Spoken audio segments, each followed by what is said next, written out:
Let's take a bath, shall we? But of course, I'm not actually taking a bath.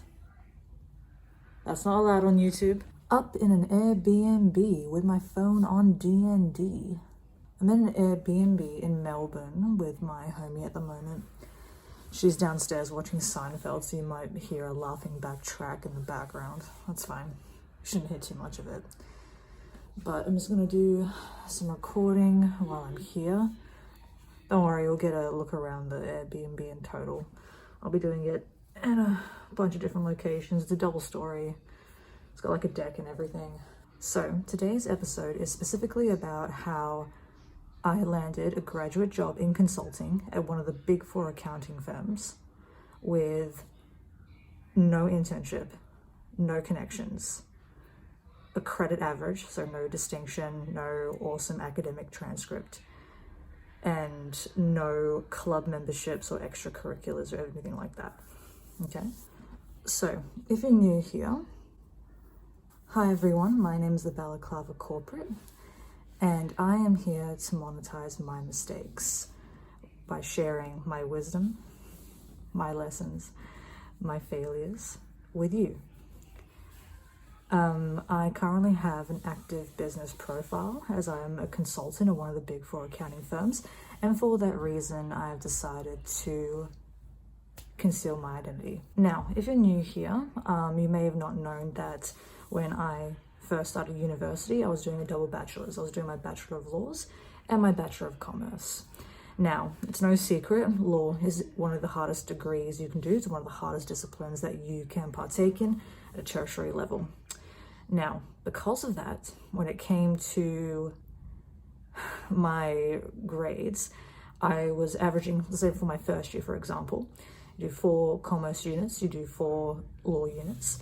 My law units, I was averaging a pass to a credit, while I was averaging a distinction grade when it came to my commerce units. Commerce is way easier.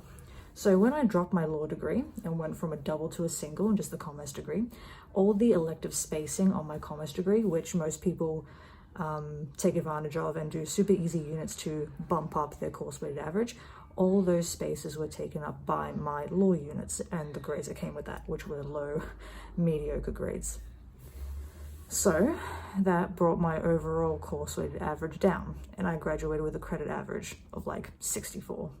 So while I had these commerce units that were distinctions, or at least high credits for the, I suppose, the more difficult finance units, whatever, I was a mediocre student in general. When it came to all the elective spacings that, you know, I could have done the most random stuff or easy stuff, like, I don't know, art units or something like that. Those were all law units. Those were all foundational and specialized law units where I had, well, lower grades than in comparison to my commerce units, because law ain't easy, babes. That shit is demanding. High complexity and high volume.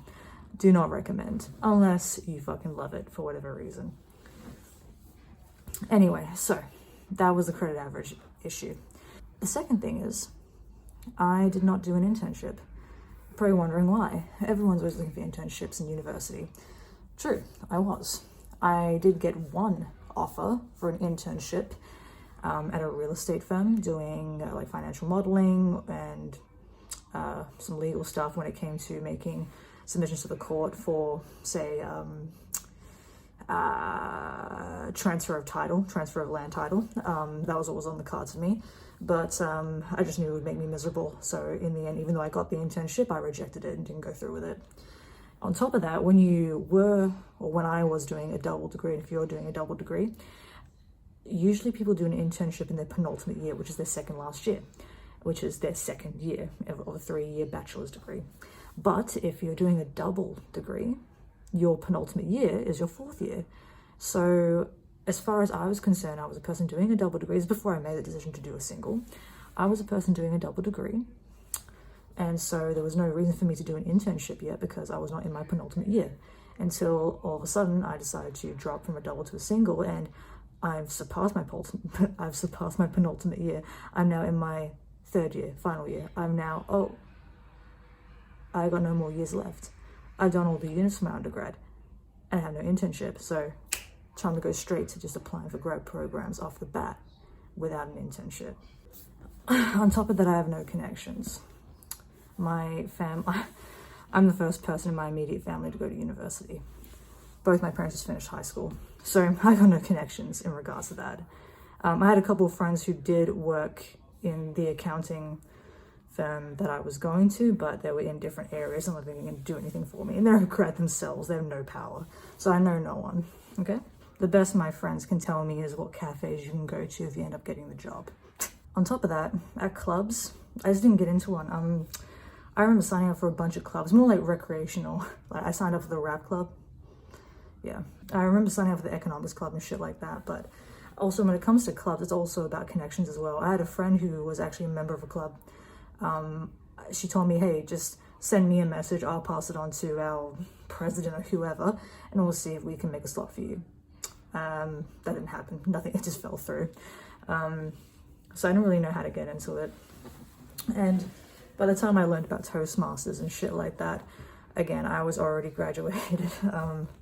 And I was already looking at, I was already doing interviews with grad programs. So getting into clubs and extracurricular shit wasn't something I was into. Doing a full-time study load plus part-time work, I wasn't going to add shit to it, so fuck that. So balaclava, what did you do? I worked. That's what I did. I had an actual fucking job. Instead of doing extracurriculars or a 6-week internship over the summer, I worked throughout the year, throughout my entire undergraduate degree. I worked. You pick up skills. You learn how to communicate. You learn how to problem solve. You learn how to work in a team.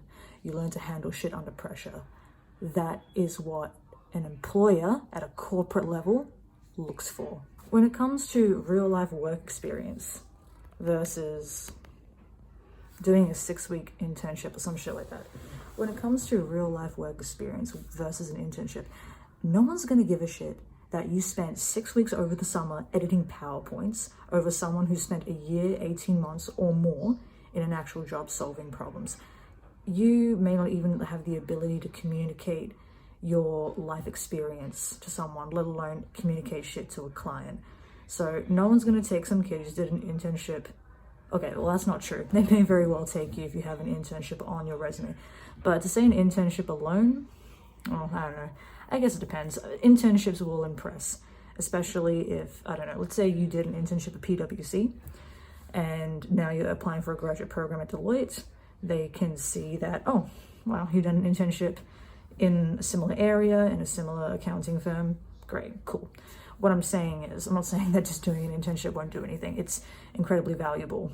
I wish I did an internship, but it would have always been a gold star on the resume. What I'm trying to say is, if you only have work experience and no internship, that's totally fine. Work experience shows that you know how to work. And so it means you know how to work in a team, work with clients or customers, solve problems, and you just pick up all the soft skills that are necessary. And the soft skills are necessary because hard skills will be learned on the job. Especially in consulting, it's too ambiguous for them to expect you to know what to do, but they expect you to have the soft skills. Oh, well, that's what's going to make you stand out. So I worked through all that. I've worked since I was 17. So from age of 17 all the way through to 21, I had hospitality experience.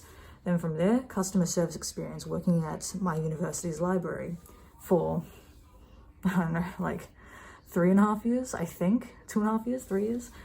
And then I spent 18 months in student services at my university, which was a very hard job. Basically, the work is high volume. The problems are so ambiguous and across the board. So you do both face-to-face, email, and phone. High volume. That's the customer interaction you got. So in terms of modes of communication, you're ticking every box. Then when it comes to the volume of work, high volume of foot traffic, high volume of calls. You know how to work under pressure. Thirdly, the issues you are solving in terms of topics are across the board. Admissions, enrollments, study planners, units, international students, everything. And this is exactly what I communicated to the employers in these interviews when I was going for graduate programs. And because I'm so good at communicating, because I had to get good at communicating on the phone, in person, problems. One, I was great when it came to talking, gift of the gab. And two, when it came to answering the questions they had, I had all the ammunition in the world. With all the problems I had solved, with all the shit I'd taken care of, I had all the ammunition in the world to answer their questions with great examples. STAR method came naturally off the tongue. And with that, you impress the employer.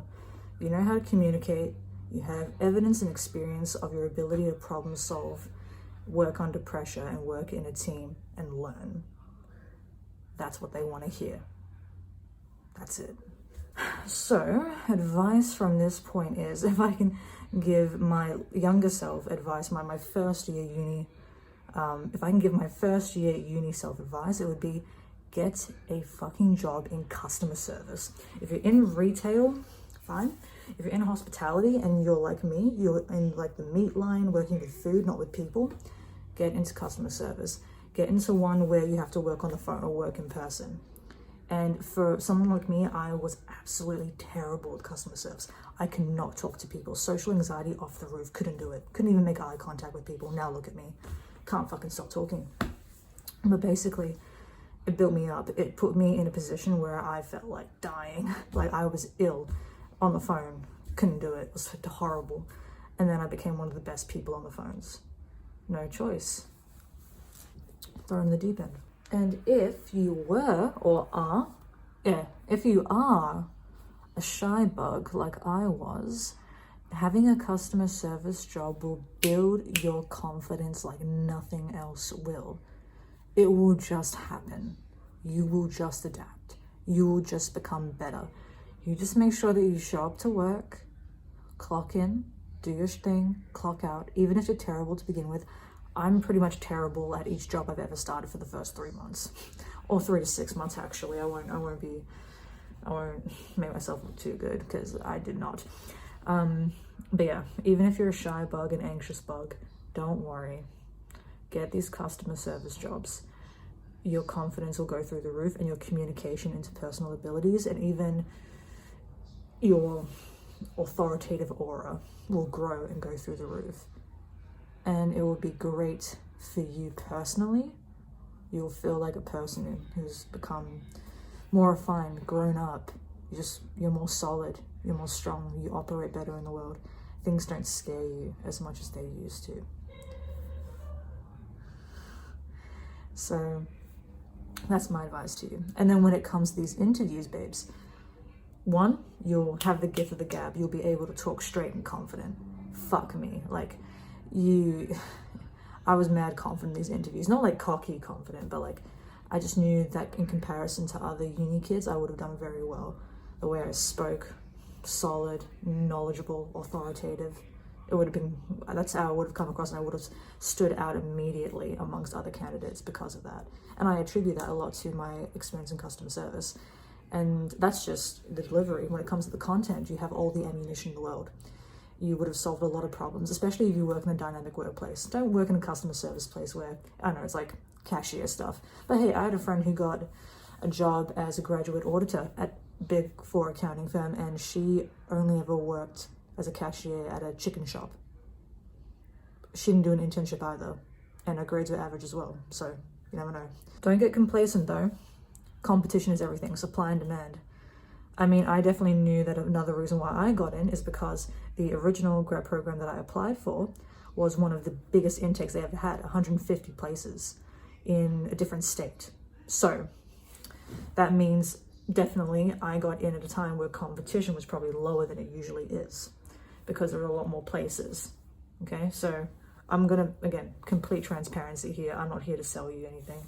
It's about transparency and sharing what happens in the world, especially when it's a world that you're about to step into. Okay, so just keep those things in mind as well. Because also another reason why I got complacent at the time was I heard about my friend who got into auditing, average grades, no internship. And then when I thought about, and then things I thought I'd be set. Oh, there's no reason for me to get an internship. Oh, I'll get it. It's fine. I mean, you know, our backgrounds are similar. It's fine. But the thing is, I had to take into account that she's going to auditing. Auditing is one, a shit show. Everyone hates auditing. Auditing is one of the highest turnovers in all corporate arenas because people hate auditing. No wonder why, you know, I'm not saying it was easy for her to get in, I'm not saying that. I'm saying if you think about when it comes to availability, supply and demand, a place that is shit, with shit work, shit clients, has high turnover, they're gonna want more people constantly. So I shouldn't have made that comparison, you know? But anyway, babes, key takeaway. Internships are great, do them if you can. Work experience, incredibly important. Hold down a job during your degree. That's also very important in employees' eyes. That's very important in employers' eyes, so they know that you know how to handle your shit. You know how to time manage, you know how to take on responsibility, you know how to keep your head above water when there's a lot to hold, okay? Yeah, key takeaway though, customer service jobs, it's gonna be great for you as a human being for personal growth and knowing how to operate in the world.